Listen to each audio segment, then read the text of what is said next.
Kalau kelainannya itu banyak, otomatis habis operasi katarak kabur banget. Tapi kalau kelainannya sedikit, habis operasi katarak walaupun dia ada diabetes, tapi kalau gangguannya sedikit, penglihatannya tetap bagus. Nah, Jadi gitu. Setelah operasi ini mungkin ada pantangan makanan bagi pasien? Makanan apa ya? Makanan nggak boleh kalau diculekkan mata. Kalau dimakan nggak Ya apa-apa. berat-berat seperti Nggak ada. Nggak ada ya.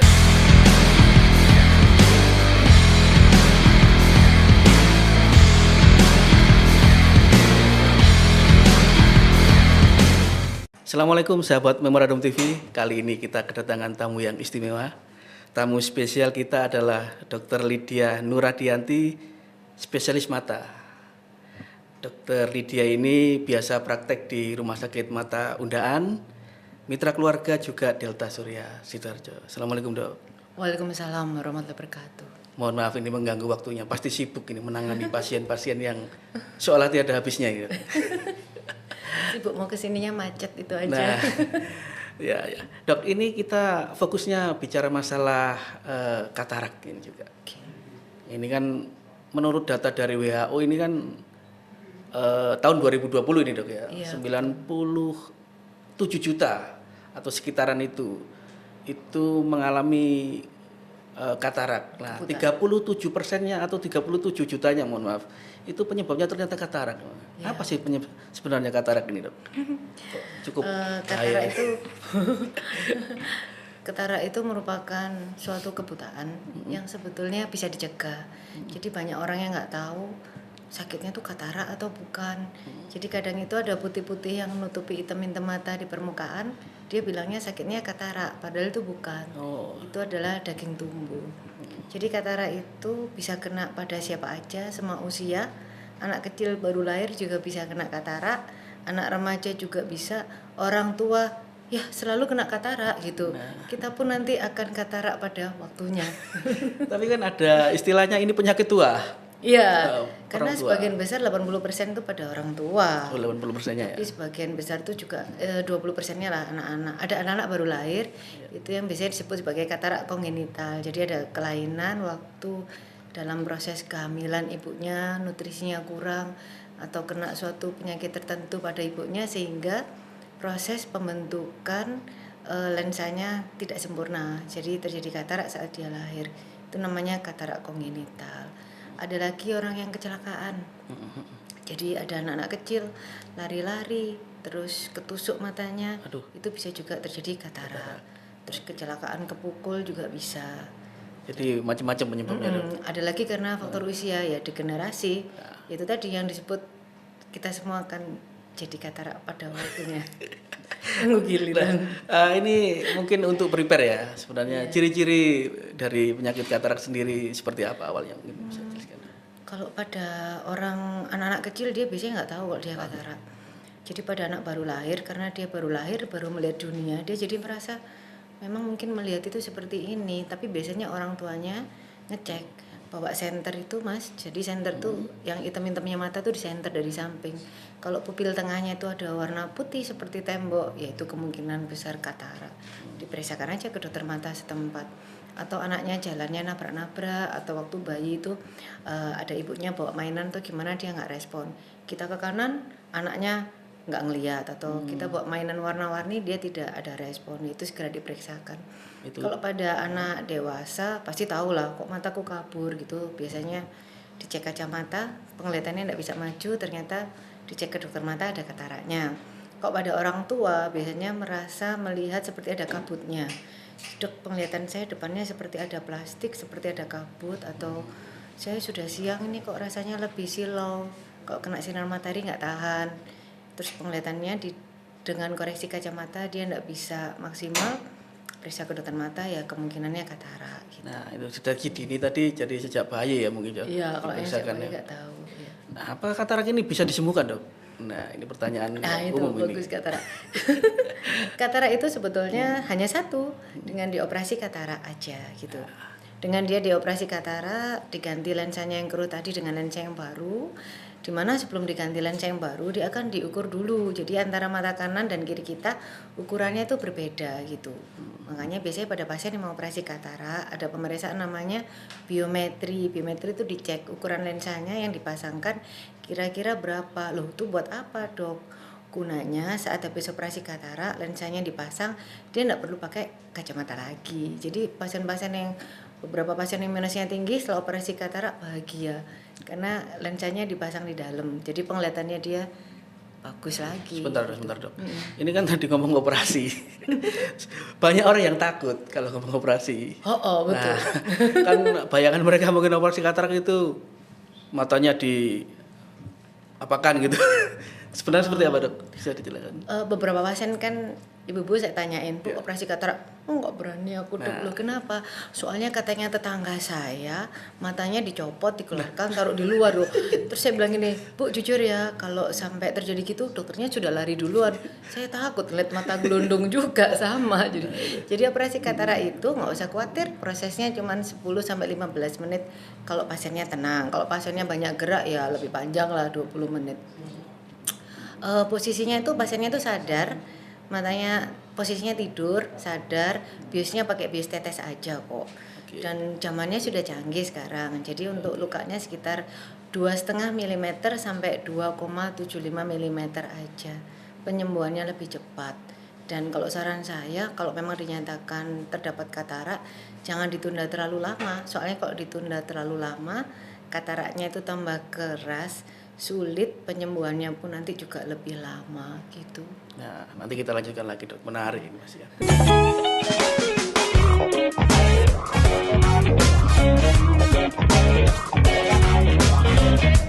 Sahabat Memorandum TV masih bersama Dr. Lydia, ini spesialis mata. Beliau juga konsultan glaukoma. Ya, dok ini tadi sudah menjelaskan berbagai hal termasuk operasi katarak. Bagaimana istilahnya gampang lah istilahnya, bukan seperti mencopot bola mata. Bisa lari orang-orang. Dokternya ya lari mas, apa aja lari aku tahu. Makanya itu ada berapa jenis operasi mata sebenarnya? Mungkin ada operasi mata atau katarak? Operasi kataraknya. Oh ya katarak. Kalau operasi mata mah banyak. Operasi kataraknya. Kalau operasi katarak itu sebetulnya yang orang-orang tahu sekarang yang maju, yang baru ya. Dengan lukanya hanya 2,5 mm sampai 2,75 mm. Orang nyebutnya dengan operasi pakai laser ya dok, pakai laser. Maksudnya itu yaitu tadi namanya teknik operasinya vakoemulsifikasi ya. Itu dengan insisinya kecil, lukanya kecil.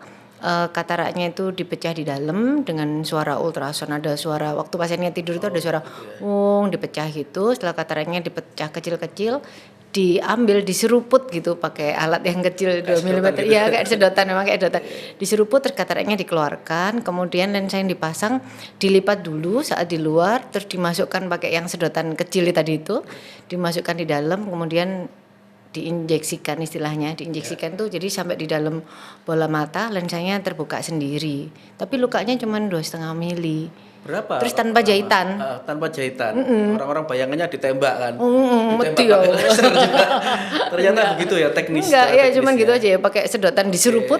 Kayak gitu setelah Saya selesai membayangkan minum es cawu. Iya betul, es cawu itu kan sedotannya agak besar sedikit ya. Nggak sampai segitu gedean itu. Ya. Yang pakai bubble tuh gede, itu kecil kok. Berapa lama ini? Apa harus setelah operasi? Biasanya 10 sampai 15 menit tanpa jahitan, ditutup dulu matanya sampai besok. Habis itu besok pagi waktu kontrol dibuka. Sudah. Gitu aja. Nggak usah ditutup lagi. Iya, cuma kayak film-film zaman dahulu ya, pakai godong gitu. Godong. Itu jaringnya dibotok, Mas. Ya, Dok, ini kan banyak di kalangan masyarakat itu terkadang gangguan mata atau katarak lah istilahnya itu. Gara-gara waktu kecilnya sering nonton TV sambil tidur, ada sebagian masyarakat seperti itu. Kalau sekarang kelihatan kebanyakan nonton gadget, apakah berpengaruh seperti itu dok? Kalau katarak enggak sih mas, enggak ya? Ada kalau katarak. Kalau banyak nonton TV sama tiduran itu emang nggak boleh. Terus nonton gadget terlalu lama nggak boleh. Itu nanti bukan karena katarak, tapi mata lelah gitu. Matanya capek, otot-ototnya capek. Akhirnya pasiennya pusing, mual, muntah itu bisa.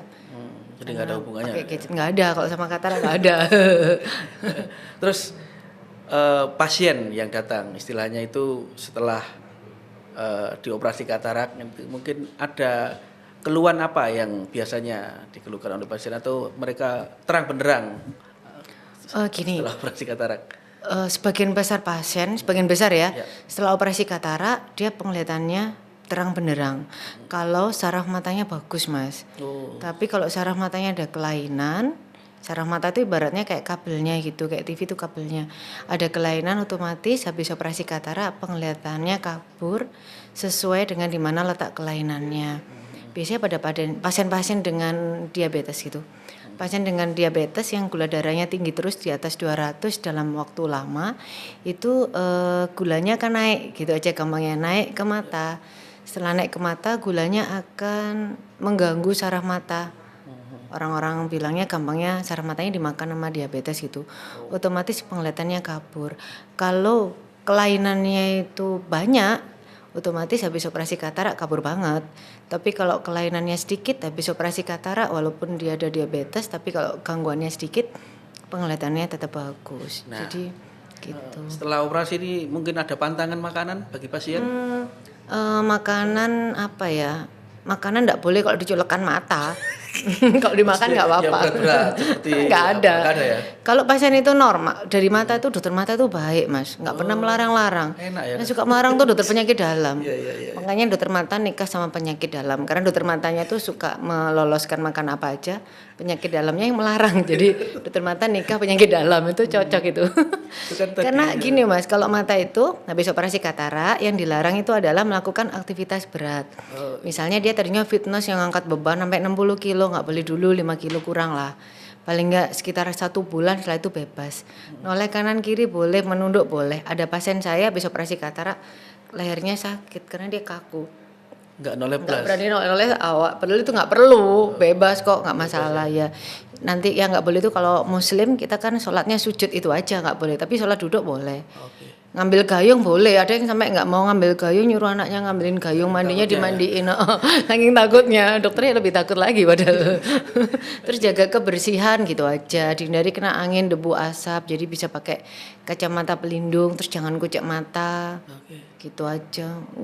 Sekarang simple kok. Simple ya. Dan semua pasien operasi katarak yang pulang selalu ya dari perawatnya, dari dokternya ngasih tulisan untuk dibawa pulang gitu biar dipelajari di rumah dan dipatuhi, nggak cuma dibajat toh. Oke. Ini setelah tadi operasi ya pasien Ya. nggak ada pantangan. Tapi kalau selama mungkin masih anak-anak atau apa pantangan apa makanan yang membuat mata menjadi sehat dan nantinya tidak terkena katarak mungkin bisa disuggestkan. Makanan untuk mencegah katarak. Iya, Gak ada, Mas. Nggak ada. Itu kan cuma dalam penelitian kayak beta karotin, nggak boleh kena sinar matahari langsung. Itu memang gitu aja ya. UV kan bisa mengakibatkan katarak juga. Kalau makanan apa aja lah, 4 sehat 5 sempurna itu sudah boleh kok, nggak apa-apa. Kalau khusus buat mencegah katarak nggak ada, Mas. Nggak ada ya? Makanya tadi kan Kan waktunya. Kalau untuk kesehatan mata makan apa itu pepaya 1 truk tuh. Apa diare nanti. Ternyata ada ya. Makanan enggak ada, bebas aja. Banyak kan kayak vitamin-vitamin ada beta karotin itu apa boleh nggak apa-apa sih, Mas. Tapi kan yang penting itulah sehari-hari kita hidup sehat gitu aja. Nggak, kalau di luar nggak boleh kena sinar matahari langsung. Gitu ya. Karena sinar ultraviolet juga mengakibatkan kataraknya lebih cepat. Jadi kalau keluar harus pakai kacamata yang ada UV-nya atau pakai topi, pakai capil, kacamata hitam kayak gitu aja. Gitu.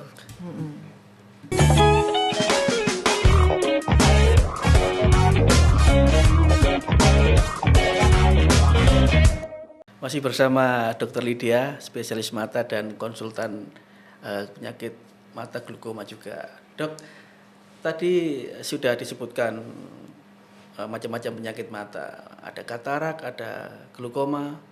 Terus apalagi nih Dok pencegahannya agar tidak terkena penyakit ini misalnya? Jadi penyakit mata seperti katarak. Jadi gini.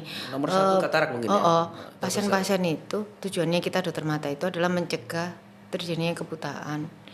Dan ada beberapa penyakit karena kebutaan yang bisa dicegah sejak dini. Salah satunya adalah yang terbanyak ya katarak. Jadi katarak itu bisa dicegah. Jadi kalau pasien itu dari awal operasi katarak dia penglihatannya akan bagus gitu. Jangan sampai dia tidak mau operasi katarak. Kalau pasien itu tidak mau operasi katarak, kataraknya matang di dalam mata, suatu saat akan terjadi katarak itu pecah di dalam mata. Sangat Kalau berbahaya kataraknya ya. pecah dalam mata sangat berbahaya, maka tekanan bola matanya akan tinggi, nyeri, jadi gitu bola ya. matanya akan nyeri, cokot-cokot, berair matanya, dan pasien tidak bisa kelihatan secara permanen. Kalau dia memang ada kataraknya dan dokter matanya menyarankan untuk dia segera operasi katarak, ya sudah lakukan aja. Karena emang nggak sakit, cuma 15 menit. Saya malah bilang sama pasien saya yang perempuan, yang tadinya takut setelah operasi, oh lah dok cuman gitu aja. Iya, memang jauh lebih sakit melahirkan kalau untuk ibu-ibu loh ya, daripada operasi katarak. Terus kalau untuk bapak-bapak jangan takut karena lebih sakitan sunat Pak daripada itu. Iya, kalau lupa pasien saya kan lupa dok jawabannya waktu tengah operasi, nggak sakit kalau lupa dok, ya sunat mana Pak. Biar ingat gitu. Jadi intinya operasi katarak jangan dihindari. Kalau memang waktu operasi katarak ya segera aja operasi katarak untuk mencegah kebutaan. Soalnya kalau sampai terjadi kebutaan, aktivitas produktivitasnya juga menurun kan. Dia nggak bisa bekerja, tergantung pada orang lain seperti itu. Tadi menarik atau tertarik saya. Itu bisa pecah itu saking lamanya tuh berapa lama Iya katarak bisa betul. pecah itu? Jadi katarak itu kan pertama kataraknya yang nggak seberapa matang. Orang bilangnya katarak imatur. Itu masih bisa kelihatan pasiennya, bisa aktivitas, tapi penglihatannya agak kabur. Tambah lama, tambah usia, tambah kabur. Pasiennya masih nunda operasi. Pada suatu saat pasien itu tidak bisa melihat sama sekali. Itulah pentingnya setiap hari bangun tidur pagi atau siang lah kalau sempetin kita untuk periksa salah satu mata. Oh, mata kanan dan kiriku oke. Beberapa pasien itu tidak menyadari bahwa salah satu matanya ada kelainan karena dia menggantungkan pada mata satunya. Oh, Jadi banyak pasien yang mata kanannya ternyata ada kelainan, dia nggak tahu karena dia melihatnya selalu melek dua mata, kelihatan semua kan. Nah itu loh. Oh, jadi penting ya, Dok? Iya penting untuk menutup salah satu mata kita gantian. Itu setiap pagi. Ya setiap pagi siang pokoknya terserah lah. Saya kira bangun tidur. Oh bangun tidur langsung ngene oh. Bojone disampluk. Waduh, nutup mata sik dikon dokter motone. Waduh. Nah, selain katarak tadi ada glaukoma. Yang kedua glaukoma. Glaukoma itu adalah penyakit yang menurun bukan menular. Di mana tekanan bola matanya naik. Sebabnya bisa dari keturunan, bisa karena ada kecelakaan atau ada penyakit lain di luar mata yang mengakibatkan tekanan bola mata naik. Nah itu bisa dicegah dengan kontrol sejak dini dan itu lebih bahaya dibandingkan katarak. Oh lebih bahaya. Karena kalau katarak itu ada kataraknya ya, dioperasi, bersih, penglihatannya bagus karena sarafnya sempurna. Kalau glaukoma? Kalau glaukoma, tekanan bola matanya tinggi, saraf matanya mati. Dalam setiap hari tinggi terus, mati lagi. Saat dia terdeteksi glaukoma, diobati, tekanan bola matanya turun, saraf yang sudah mati tidak bisa kembali. Andai kata dia ada kataraknya, kan sarafnya mati. Kataraknya dioperasi, kalau dia ada glaukoma, tetap aja dia nggak kelihatan. Kenapa dibilang pencuri penglihatan? Karena nggak ada gejala. Oh, justru ini nggak ada gejala glaukoma? Nggak ada rasa apa-apa. Pasiennya melihat lurus, rasanya bagus. Sudah dicek satu mata, seperti saya bilang tadi, dia tetap bisa melihat lurus ke depan. Tapi pasiennya nggak nyadar bahwa penglihatan tepinya terganggu. Jadi penglihatan kita tuh ada penglihatan lurus ke depan dan penglihatan samping, Mas. Jadi saya ngeliat ke kamera gini, kanan kiri saya tuh ada mbaknya, ada masnya, itu saya kelihatan. Pada pasien glaukoma, tekanan bola matanya tinggi, sarafnya mati yang dari penglihatan tepi. Jadi hilangnya dia pertama abu-abu dulu. Hilang lagi, ke dokter mata saat penglihatannya tinggal teropong. Sudah nggak bisa diselamatkan. Kalau dokter tadi bilang nggak ada tanda-tandanya, terus bagaimana cara mendeteksi? Nah itu tadi bagus, periksalah ke dokter mata Anda segera. Itu rutin harus periksa ke dokter mata? Kalau bapak, ibunya, tantenya ada riwayat glaukoma, keluarga kandung, anak kandung berisiko 6 kali. Jadi kalau emang ada keluarga yang kena glaukoma, segera periksa ke dokter mata untuk dicek tekanan bola matanya. Misalnya dia masih normal, dicek lagi lah 3 bulan atau 6 bulan. Jadi saat dia awal tinggi tekanan bola matanya, akan diobatin. Tidak akan terjadi glaukoma gitu. Tapi bisa sembuh gak lewat operasi kalau glaukoma? Bisa. Kalau awal, kalau sarafnya belum mati. Kalau sarafnya sudah mati, operasinya tujuannya untuk menyelamatkan sisa saraf mata yang ada. Gitu. Katarak, glaukoma, apalagi dok penyakit mata yang berbahaya? Oh, bukan banyak yang berbahaya. Jadi urutan yang sakit mata itu yang sebagian besar datang ke dokter mata, urutan terbanyak itu katarak. Katarak. Yang kedua itu mengakibatkan kebutaan glaukoma. Yang ketiga itu diabetik retinopati, itu kelainan karena pasien itu menderita diabetik yang lama, tidak terkontrol obat sehingga gulanya naik ke mata dan saraf matanya banyak yang terganggu. Itu juga mengakibatkan kebutaan kalau tidak dari awal diperiksa. Yang keempat adalah kelainan kacamata. Jadi pasien-pasien yang harusnya pakai kacamata tapi dia menunda menggunakan kacamata, itu matanya bisa malas. Oh gitu dah. Jadi Lazy kalau eye sudah namanya. mulai Kalau matanya sakit-sakit, malas, penglihatannya itu nggak bisa maksimal walaupun udah diukur kacamata. Harusnya dengan kacamata penglihatannya bisa melihat 10 meter 100%, tapi kalau dia sudah lazy dikasih kacamata pun penglihatannya cuma sampai 2 meter. Tambah lama tambah berkurang fungsi penglihatannya. Dan bahayanya lagi, pasien-pasien kayak gitu, pernah ngeliat nggak anak-anak kecil yang terlambat pakai kacamata, matanya jadi juling. Jadi orang kita bilang mata tak kompak, jadi satu ke kanan, satu ke kiri. oh Dan itu melihatnya double. iya, Kadang iya, juga iya. salah satunya nggak berfungsi seperti itu. Ada lagi dok yang selain itu dari 3 tadi yang umum di Indonesia.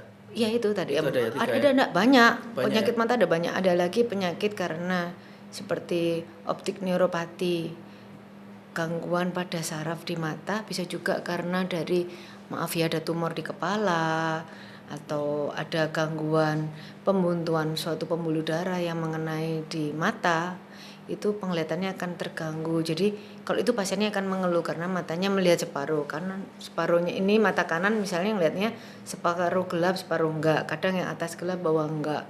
Oh ya ada lagi untuk saya kok ya sedih juga sih nemuin pasien itu SMA gitu masih muda, minum alkohol yang dicampur mas. Nah ini Nah itu aduh, sedih gitu. Ibunya datang juga karena anak itu minum alkohol apa ya namanya saya nggak tahu, topi miring. Saya nanya topi miring, berpengaruh pada mata dicampur ya. baygon, Aduh. dicampur apa minyak kayu putih. Saya sampai nanya sampai bingung nulisnya karena banyak banget yang dicampur. Langsung diminum sekaligus dan besoknya matanya tidak kelihatan. Itu nggak bisa disembuhkan ya, Itu permanen. permanen ya. Apalagi yang terlambat. Biasanya kalau habis kayak gitu langsung dibawa ke UGD ya. Biasanya ada cuci lambung atau apa gitu. Tapi kalau sudah sampai ke saraf mata, saraf matanya mati dan itu permanen.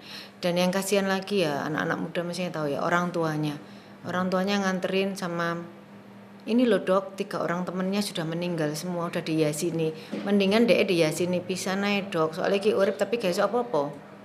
Oh saking anu ya, Iya, karena keselnya ya. alkoholnya sama itu dicampur semua jadi satu, terus diminum kan nggak bu, ya cendol masih enak loh mas. Lah Nah iya, ya itu jadi kalau mau nyampur-nyampur mungkin mau ngerjain temennya atau gimana tuh ya kalau bisa.